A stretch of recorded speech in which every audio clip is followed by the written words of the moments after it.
Hello, on the air, the information program time. Rescue efforts in Sakhalin continue. The results leave hope that there still may be more individuals saved.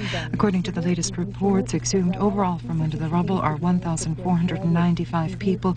Of them, 404 survived, including 39 children. I think that an invaluable gift on International Child Protection Day was presented to this child by the rescuers who continue to sift through the rubble in this village. The medics still face a fight for his life. In general, the most heart-wrenching moments in the course of the rescue work, these moments are connected with children. Masha, what's your last name? Anatolieva.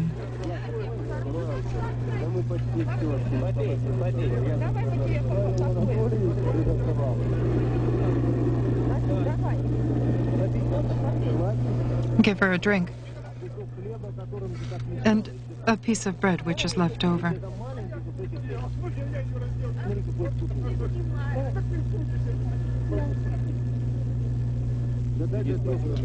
In Yevpchigorsk, more than one-third of the victims of the earthquake are children. Behind those statistics are concrete destinies, tragic destinies. Many are left without relatives and friends. The Sakhalinians, learning of such rescued and orphaned children, wish to adopt them. At the donor stations, lineups are beginning to form. Each Sakhalin resident is trying to somehow help his compatriots who were harmed. Of course, the occurrence in Yevpchigorsk is a common tragedy, and mostly children suffer. The 12-year-old Sveta Abramova was exhumed from the rubble during the course of 13 hours. She was fully conscious and herself coordinated the actions of her rescuers. Another girl, called Masha, was found during quiet hour when rescuers stifled all noise and asked people left in the rubble to call out. They heard Masha's voice. She was with 3 adults. They were pulled out dead. 8-year-old Masha was exhumed alive, but completely gray-haired. Lately, there are many who wish to adopt orphan children, but the State Commission has decided for now not to do this until full clarification of existence of relatives of such children. Of 44 injured Sakhalinians taken the beginning of the week to Primorye, 4 have died, 3 are in critical condition, and the rest are slowly returning to life. The 6-year-old Serozha Burlak, rescuers wrote directly on his little hand his name so he wouldn't get lost. Today, to the joy of doctors, asked for a toy. You know, we have 11 children, and children recover quicker than adults. With adults, it's more difficult. Many, apart from aid of surgeons, will need psychotherapists. These people have nothing except for hospital pajama, and the Social Service Administration of Vladivostok is prepared to supply each with clothing and basic necessities. Moreover, the rescued Sakhalinians, as was announced, can count on housing and work in Primorye. But the requests of the residents of the former Yevpchigorsk are extremely modest. You know, our people are simply amazing. They say, we've had enough to eat today, and if they take us home for free of charge, we need nothing else. Probably. People have not completely realized what's happened to them and what complications await them. We were too rash to believe that the soul of the Russian has grown insensitive in the difficult market days. Food is being carried to the hospital, and articles as well. The round-the-clock blood transfusion stations barely managed with human tides and collected more than 500 liters of donor blood. Vladivostokians are offering to accommodate the victims, rehabilitate them and their families.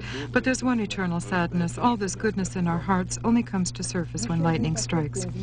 One more repercussion of the earthquake on Sakhalin is the destruction of the equipment on oil drilling facilities. Employees of the joint stock companies Sakhalin Ocean Oil Gas have welded together most of the cracks on the emergency oil pipeline. As a result of timely actions, the oil bases and reservoirs are unharmed. Oil spills from the pipes are insignificant. Therefore, environmental disaster is not an issue. The Minister of Fuel and Energy, Yuri Shafranik, today returned from the zone of the disaster. He gave an interview to our correspondent. Currently, the interview is being prepared to be aired, and when it's ready, we'll include it in the program. The last earthquake on Sakhalin forces specialists to fundamentally re-examine the territory of the island for seismological activity. Traditionally on the map of seismological areas, the affected village of Neftegorsk and the city of Aha were within the 7-point zone, but the force of the last earthquake there reached 10-point strength. To conduct full-scale operative research in the epicenter of the disaster, a special expedition of seismologists has been gathered. It's very far from Sakhalin to the banks of the Neva River, but the pain of the island dwellers here echoed intimately.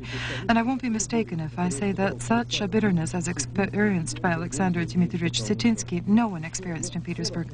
Around 40 years ago, he found the connection between the seismic activity of the Earth with solar activity.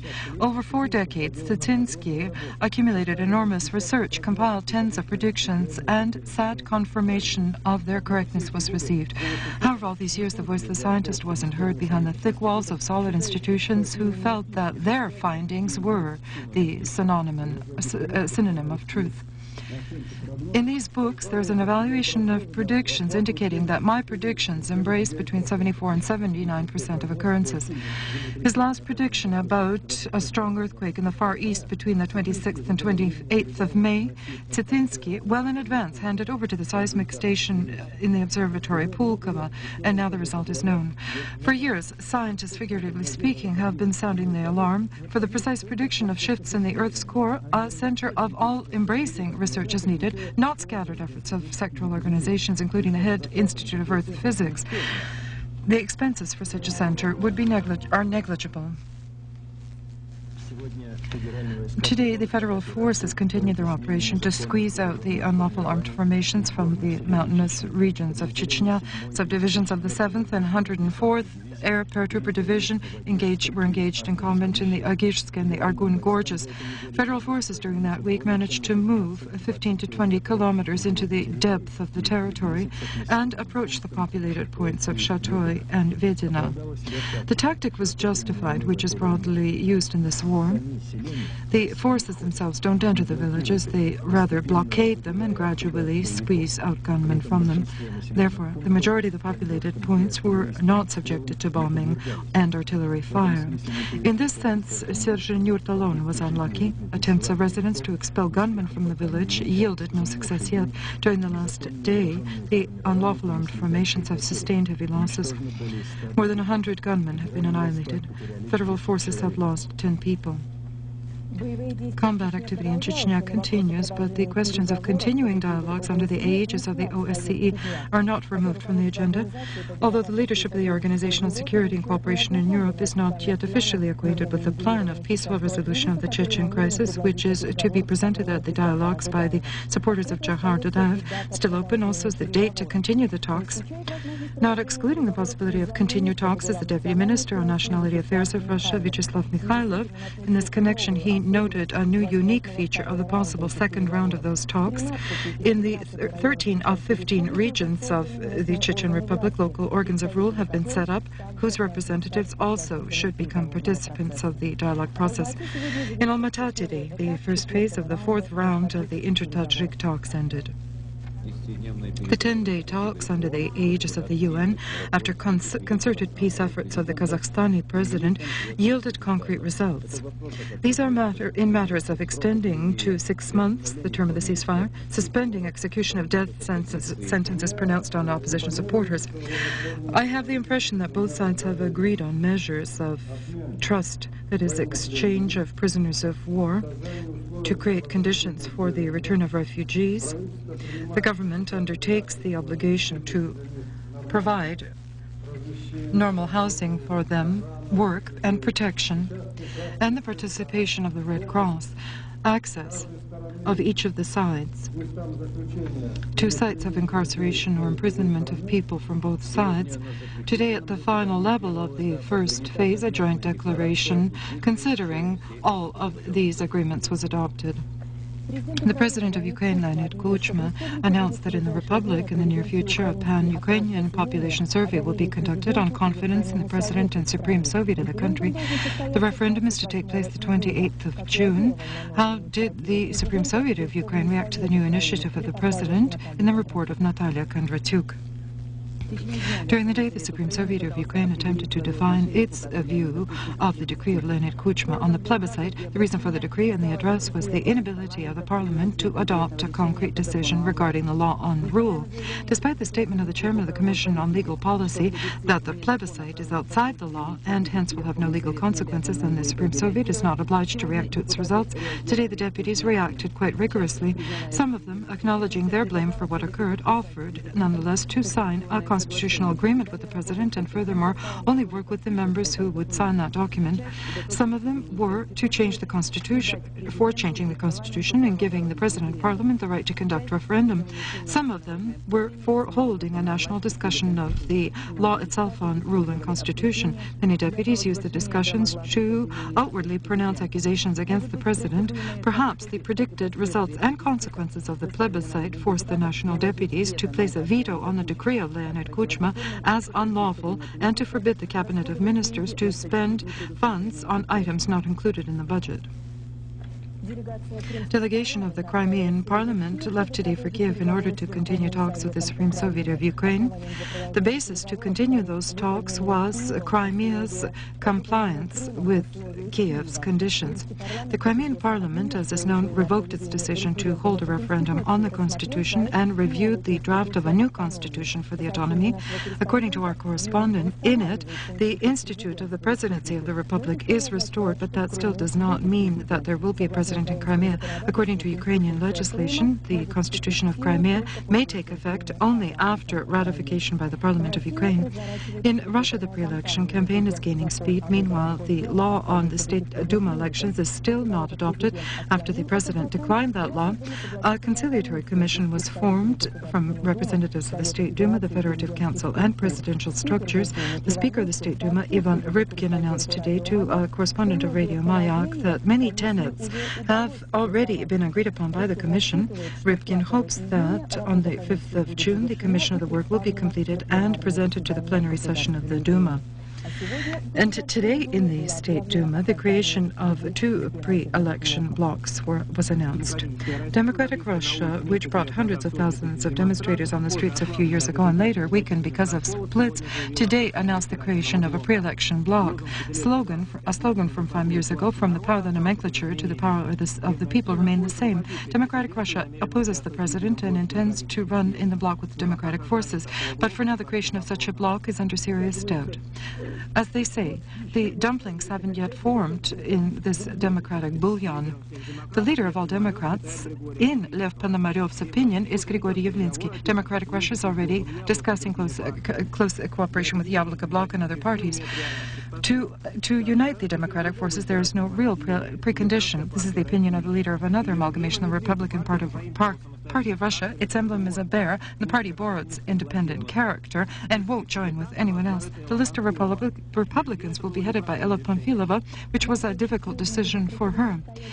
For us, it will be very difficult to stand up against such powerful monsters such as Our Home as Russia and other associations.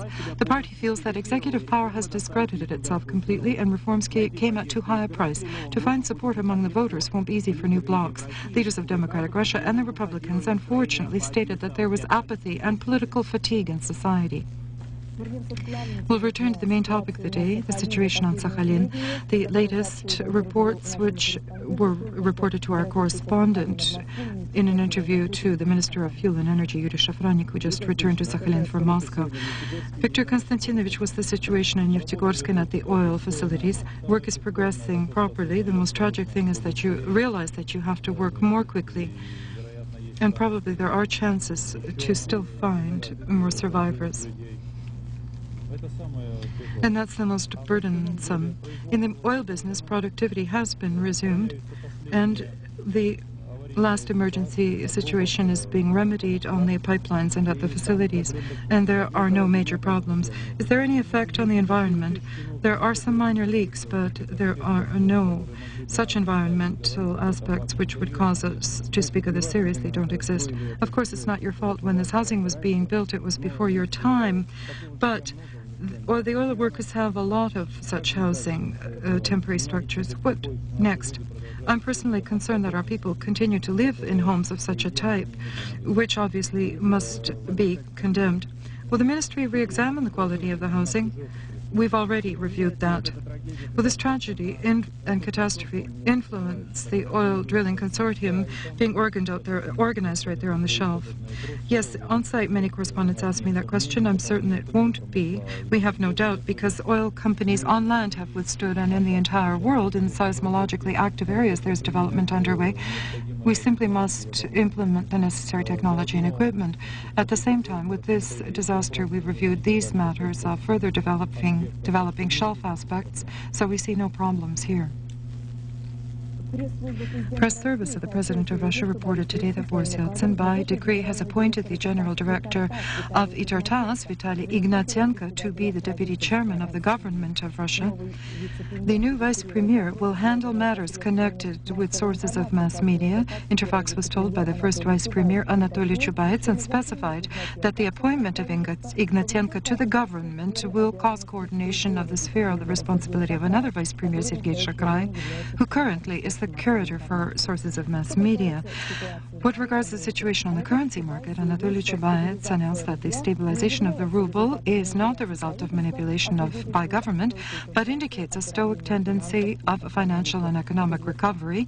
As is known, the ruble, which currently has a tendency to grow, today in trading in Moscow grew by 32 points and reached the point of 4,958 rubles. These statements the first Vice Premier made at the session of the government. The government, however, decided to mark the day of protecting the children, including in the agenda the question of summer vacation for the growing generation. In the last 2 years, vacations for us have become a national problem. Closing down or being reprofiled are children's vacation zones. The cost of a place in one of those institutions is more than half a year's salary of the parents, and the trip, the cost of the accommodation. This year, expenses are drawn into the budget, the Fund of Social Insurance of Regions and Federations. The Ministry of Social Security is attempting to save the system of recovery, and this time apparently was successful. Already, 40,000 summer camps are ready to host children. For parents, the accommodations won't cost more than 30% of its cost. More compensation will go to families with sick children. The government naturally impatiently awaits for positive shifts in the economy. Therefore, today, prior to receiving final data, they discussed the statistical results of May. In the last month, a breakthrough has occurred on a macroeconomic level. The gross domestic product has exceeded indicators for April by 2%. Industrial yield has grown, basically through metallurgy, oil, the chemical and engineering industries. Export has significantly increased in those sectors. At the same time, the situation in the social sphere remains tense. There's a 5% reduction in the real value of monetary revenues of the population. Unemployment is on the upswing. For every vacant job, there are 6 applicants. Overall, they predict that throughout the year, more than 1 million will be registered. In the new macroeconomic situation, it's sometimes difficult to evaluate some positive phenomena, and so the strengthening of the ruble and the dollar inflation from January, it's up to the level of 17%, according to certain economists, could deal a sudden blow to domestic exporters. In any case, it was said in the government session, this dependence needs more calculation. The investment fund remains unfavorable. Capital investment this year has decreased by 20%, and for now, in a quickly turnover supply are state investments distributed on a tender basis. The government will return to a final month-end result discussion. Investment and state support are needed by the aviation industry because airplane manufacturers are prepared to offer productivity, the production of new models of flying craft. Our correspondent talks about a new training test plane for the Air Force pilot, the Yak-130. In the design office called Yakovlev, the assembly of the first plane, model Yak-130, is completed. To the viewing, aviation specialists, ambassadors, military attachés accredited in Moscow gathered. Because many countries have military aviation, but a contemporary supersonic craft to train pilots doesn't exist yet in the world. For us, it's the 7th plane in the last 3 years when we've been operating as a joint stock company. Ahead of us is the plane Yak-48, a business airplane, to be followed by Yak-177, and here we're developing a model of the Yak-244, a passenger plane for the 21st century. The Yakovlev firm, which long ago became a joint stock company and has long been operating on the market, it operates in a qualified manner on the market, and today it's not only it not only did not lose staff members, but is also creating new planes, which we see. The Yakovlev staff participated in a tender and evidently will receive the right to produce and sell the Yak-130s, not just to the Russian Air Force, but abroad. The plane was designed in conjunction with the Italians and meets NATO requirements. This is a completely new situation in our aviation construction. Incidentally, the engines on the Yak-130 are Slovak-produced. If the craft are mass-produced, 100,000 jobs will be created. Demonstration flights of the latest models of Russian military aviation technology were held in Kabardino-Balkaria today. The flights were staged for military attachés accredited in Russia, but they were observed also by our correspondent Vladimir Polozhentsov. Today, in the Baksansk region of Kabardino-Balkaria, 25 kilometers from Mount Elbrus, storming aviation launched precise blows on technology of command points on the airstrips of the enemy, of course, conditionally. In the narrow valley, Pavel Grachev demonstrated to military attachés of 30 countries of the world the power of Russian aviation, and not only to them.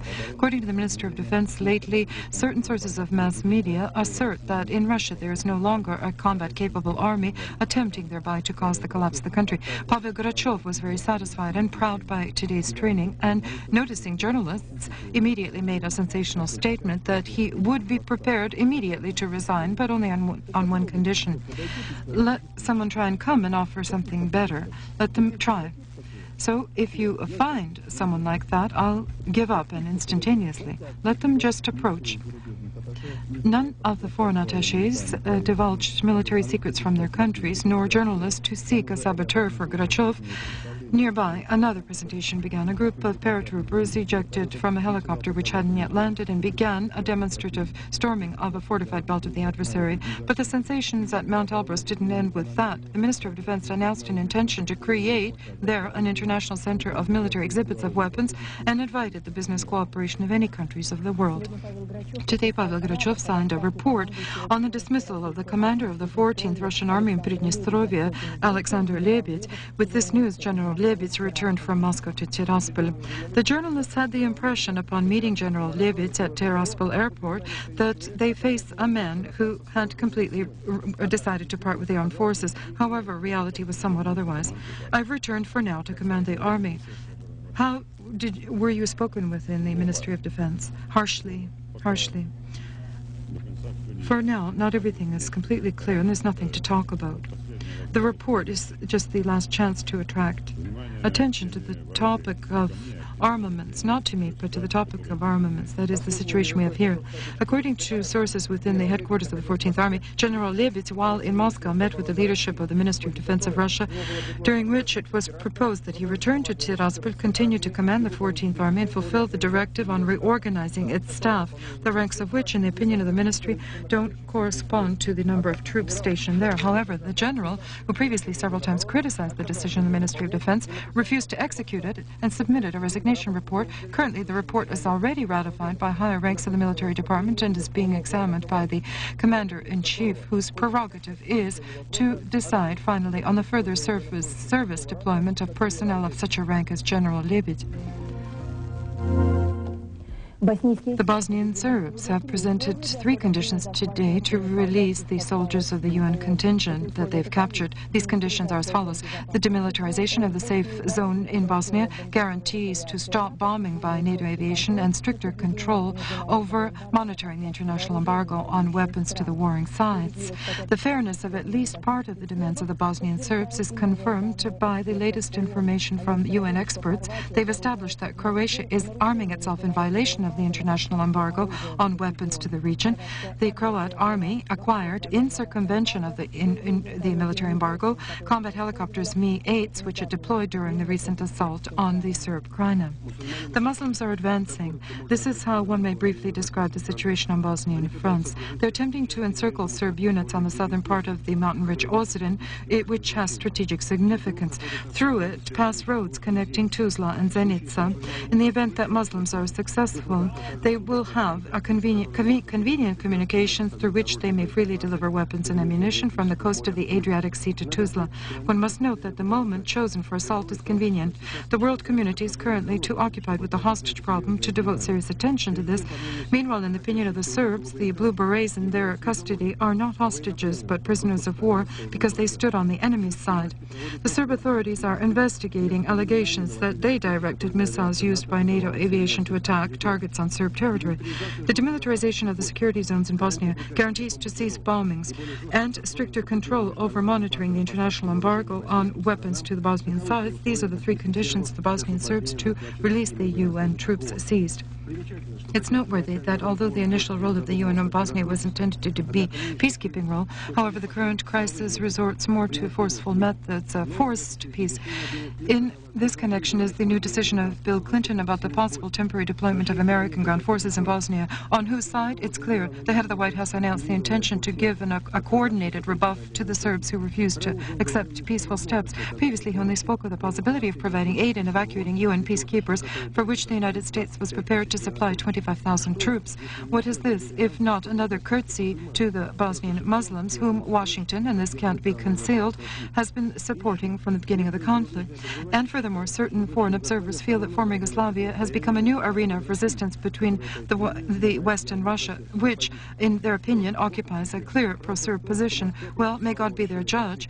The truth is that Moscow is against a forceful resolution and does not intend to send an additional contingent of Blue Berets to Bosnia. Our belief is that peace in a war-torn country can't be built on bombs and further death. Russia would welcome the participation of the U.S. in the peacekeeping operation in Bosnia, said the Minister of Foreign Affairs of Russia, Andrei Kozyrev. Also, he expressed a negative attitude against sending other forces to Bosnia outside of the UN operation. It's dangerous, he said, because in Bosnia there are not two, but then there would be more conflicting sides, and if someone else appears there, that would complicate things, the minister said, upon ending his trip to the Netherlands. Today in the Bundestag of the FRG, the first session of the Special Parliamentary Commission began, which is investigating the scandalous circumstances of the delivery of weapons-grade plutonium from Moscow to Munich in August of last year. On the 10th of August, in the Munich airport, from passengers of the Lufthansa plane on a flight from Moscow, 300 grams of plutonium were confiscated. Plutonium-239 is used to produce nuclear weaponry. The operation to detain the dangerous cargo was brilliantly executed by German special services, and that's not surprising because the German reconnaissance agents provoked the delivery to Munich of the dangerous cargo from Moscow. As it became clear now, the transportation of plutonium was conducted with the knowledge of the Federal Intelligence Service, the BND, and the Bavarian Land Department on criminal matters. With what aim? This is to be clarified by the Parliamentary Commission of the FRG Bundestag. It must also establish at what moment the Bund leadership heard of the forthcoming provocation, mostly the Federal Chancellor of the FRG, Helmut Kohl. It's evident that the process of hearings will be followed with interest in Moscow. 1 year ago, the version of the Russian track in this affair, with enthusiasm, was developed by German mass media. The scandal of the contraband plutonium emerged onto the highest level. Moscow in 1994 was visited by a delegation headed by the special representative of Helmut Kohl. Russian officials have kept their word and provided their promised assistance to German colleagues in the investigation, which has become a scandal of proportions long unseen in Germany. Early this morning, the orbital station Mir linked up with the new scientific module Spectre. This is the first case when such a docking was done at the first attempt. Spectrum has brought 2 pairs of solar batteries to Mir, and now the electrical power problem in space has been solved. In the American space program, there are problems. Under threat of interruption is the launching schedule for the spaceship Discovery. The launch shuttle on the 8th of June may be delayed, and the guilty party is a woodpecker, an ordinary woodpecker who has pecked through the insulating cover of the basic fuel tank. What the woodpecker wanted to find is still a riddle. To get him away from the launching pad, NATO specialists have set up a powerful loudspeaker and nearby a plastic owl. Maybe they will help. Nature sometimes provides us with less innocent surprises. A record heat wave in Ukraine has caused raging forest fires. The report of our reporter from the Kharkiv district. This is the Izumsk region in the southeast part of the Kharkiv district. We're currently in the epicenter of the fires, which have engulfed several hundreds of acres of planted forests. You can see how the fire literally devours the trees on the left and right, a wall of flame. Everything rages around us. It's the most terrible fire for the forest, a surface fire, which spreads with the speed of winds, especially since there is a record drought here now. And what also is extremely dangerous, nearby are populated points. The fiery squall is headed in that direction. We'll acknowledge the firefighters, the military forces and the forest rangers. They're managing to control the situation. The disaster has been quelled, but is that for long? From a helicopter, it's quite visible that throughout the site, here and there, flames burst out spontaneously. The weather forecast is not consoling, dry and windy. In the district, emergency measures are being undertaken to protect the forest from fire. Today, the Pan-Russian Academy of Fine Arts, Sculpture and Architectural Studies awarded its diplomas to the first graduating class. For 6 years, the Pan-Russian Academy of Fine Arts, Sculpture and Architecture moved toward this date. From its birthday in 1989, when the first 35 students arrived here, they had nothing except for a dilapidated building on Mysnitskaya Street, the former Moscow Arts Academy, whose walls remember Leviton and Surov. And now they have even this marvelous auditorium. Part of the building has been restored, and soon reconstruction of the wing will begin. There are workshops and an auditorium and even their own museum, which will feature the diploma works of the first graduating class. During 6 years, they saw much, visited foreign countries, acquainted themselves with the best examples of world art, and of course, daily studies in the school, composition, anatomy study, and sketching. And now they receive their diplomas, the painters, sculptors, architects, and art critics. The first graduating class. You can see its works and be convinced that today, in my point of view, our only humanitarian aid to the world is the rebirth of the high spirit and the lofty realism indigenous to European and Russian civilizations. You can see the paintings which present our first graduating class, but also reflect their art and our energy, which is directed at making sure that the flame will not go out. Today, the Orthodox celebrate the Ascension of the Lord. This day concludes the Paschal Pentecostarian. As is evident by the books of the Holy Scriptures, Christ, having resurrected after the crucifixion, lived on earth, appeared to his disciples, and preached to them, after which, on the 50th day, he ascended to heaven. The report of our correspondent from the Holy Land. In the representation of the Christians, the ascension of the Lord to the heavens is connected with Jerusalem, with the Mount of Olives. Here, on a rock, before his ascension, Christ left a print of his foot. This site is now one of the greatest holy sites of mankind. To see it and other holy sites of Christianity and venerate and kiss them for a believer is a great joy. It came to Russia with the rebirth of Orthodox pilgrimage. On this Holy Pentecost, one of the largest pilgrimages occurred. More than 700 Orthodox pilgrims from Russia, Ukraine, Moldova, and Belarus passed through the holy sites of ancient Palestine, Byzantium, and Greece, and venerated the Lord's tomb in Jerusalem, ascended the holy Mount Sinai in Egypt. For details on those people who embarked on that voyage, you can watch the program Sunday. These are lay people and those of spiritual rank. These people are going to receive a blessing, and as if having received the light of Christ from the holy sites, they will bring it back to Russia. Can you imagine how many people of prayer will return throughout Russia and even perhaps the world? From the point of view of the believer, everything is providential. 5 bishops from Ukraine, clergy and monks from there as well feel that the Lord sent them on this voyage with one mission. In the circumstances of the split of the Church into the Orthodox Uniate and autocephalous, to be strengthened in the faith of our fathers, which as previously unites the Slavic peoples of the former republics. Lately we rely on faith in many things, in raising children as well. Meanwhile, the child's personality is formed under the influence of its entire environment, under the influence of a seemingly trivial thing, toys as well. Today on International Protection of Children's Day, it should be remembered. She says herself about her dolls, I begin to love them when I decide to create them. She's called Marina Gribalova, and she has been creating these dolls for 30 years. For us, she's a famous artist with esteemed diplomas and international prizes, but for them, as she says herself, Papa Carlos, she always knew that her dolls look like people, but for some reason it seemed they resembled two. Herself and her husband, her friends say that. She's never counted them. She knows she's produced more than 30 plays, and if you add or multiply, it's about 450 dolls. Her first, it's seems. This one she made in the House of Pioneers on Leninsky Hills then, where she came as a girl, in the doll theater to her first and only director, Vladimir Stein. From among the masters she loved Obraztsov, she describes her work in his theater in one word, lucky. When one doesn't particularly try but always it works out. The master apparently always loved her, but she wanted another theater and her own dolls. If we speak of materials, she does them, makes them out of whatever she has, wood chips, pieces of plastic, colorful rags, and even bamboo, like this Don Quixote's horse, bamboo incidentally discarded at the factory which produces fishing rods. All of this occurs here or in the theater called Magic Lamp, the same one which she, or rather they too, dreamed of.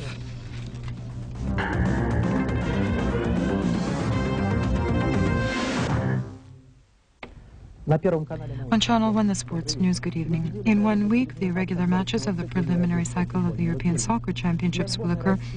For the Russian team yesterday in Belgrade, it was a general viewing. The Yugoslavs, for any team, are a very prickly rival and unyielding. If you had a crisis which gripped the Moscow Spartak, it's because its defense players usually play the key roles, and there's not always an acceptable condition of the players. Victory away from home, 2-1, inspires optimism. Quick combination soccer executed by the Russian team was the pledge of success on the field of the Tserveno Zvezda Stadium, but evidently Oleg Romantsev has no serious criticism against his trainees. Vido Budholt, one of the best defense players of German soccer, has left professional sport. In the last match, the German team beat the Friends team of Budholt 4-3. For the viewers, this was a performance for Bertie Fox, a fantastic rehearsal before the preliminary match with the Bulgarian team. The ex-attack player of Passager, George Viral, is already in Milan. The ambitious player is not upset by the fact that he'll be playing under number 9, which recently belonged to Mark Landaston. Cycling through Italy, Rod Gullit has set off for the cloudy Albion. The Dutchman signed a contract with the Chelsea club, whose defense players are Dimitri Khari. Popularity in Russia is growing quickly for mini soccer, and it's to a great degree because of the efforts of the Moscow Dynamo. Today, the 3-time champion of the country added one more award to its roster. The report from the Dynamo Palace of Sport on Lavachkina Street, prepared by Sergei Kisenko and Yuri Sidelnikov. With this match, the season of the most significant Masters of Mini Soccer ended. The decisive match, the champion of Russia, Moscow Dynamo, ended, and the bronze champion winner, Vis from Ekaterinburg. No one doubted, of course, in the Dino's success, and so it happened eventually, but the Muscovites only proved their advantage in the second time. In the first, it was a 0 tie by the best bomber of the championship, Yeremenko. It seemed that everything to be finished, but the guests played back one ball in the last minute of the second time. The goalies replaced by the fifth field player. Here, the Dino goalie, Denisev, was marvelous, first deflecting a score, and later scored himself. Dino won 4-1 and won the League Cup.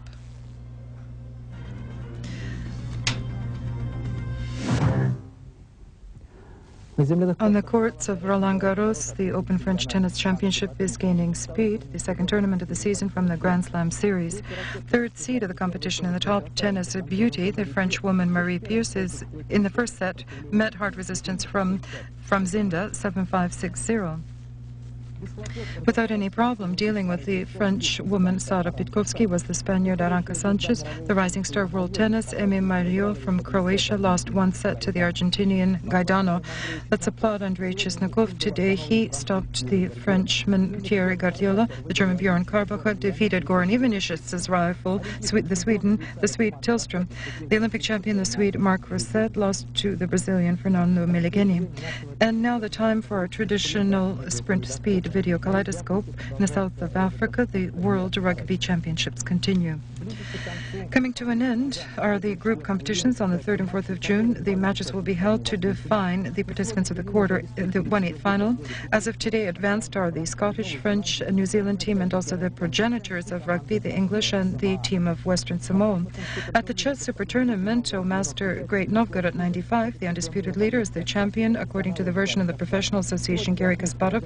Today, the players are resting, celebrating the 30th birthday of the Englishman Nigel Short. In the finals of the Eastern Conference of the NBA, Orlando Magic, the team of the great Shaquille O'Neal, defeated Indiana 108-106. The score in the series, 3-2 for Orlando. In the capital of Bulgaria, the qualifying tournament for the right to play in the finals of the European Championships are underway. Today, the Yugoslavs beat the hosts, and the Turkish team defeated the Bosnians. The Swiss Pascal Richard is the winner in the 19th round of the cyclomarathon Giro d'Italia. Incidentally, that didn't affect at all the undisputed leadership of his compatriot, Tony Rominger.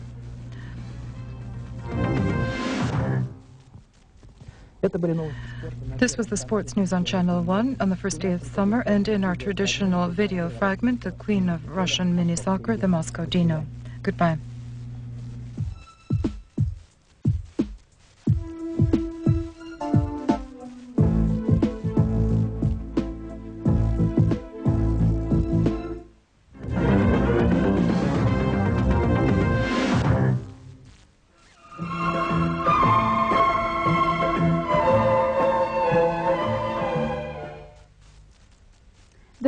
Good evening. In the summer, unlike winter, Atlantic air usually brings cooler temperatures. So in the coming days, a cyclone in the atmospheric fronts from the North Atlantic will reduce temperatures on the Kola Peninsula and in Karelia. Here it will be cloudy with some temporary light rain and possible thunderstorms, and only 12 to 16 degrees. In the Arhangelsk district, the Republic of Komi and the Volgovatsk area, around 20 in the north of Komi, plus 3 to 8 degrees. In the Baltic states and in Belarus, in the zone of washed out atmospheric fronts, rain and thunderstorm during the day, 26 to 30. Over the majority of the European part of Russia, in an anticyclone, it will continue to be hot. Temperatures of the air here are 8 to 10 degrees higher than the usual, and therefore the danger of fire has increased as well. Brief torrential rains with isolated thunderstorms are expected mostly in the afternoon in the northwestern and central parts. During the day, the temperatures will indicate 30 to 32 degrees. It's 2 to 3 degrees higher in the central Chernozem area and along the Volga. On the lower Don in the Stavropol area, in the republics of the Northern Caucasus, it's dry and 25 to 30, with some places having 35 degrees. On the steppe area of Stavropol and Kalmykia, it's dusty and sandstorms. It's hot, 27-31, beyond the Caucasus as well. In Georgia, it's up to plus 33 degrees.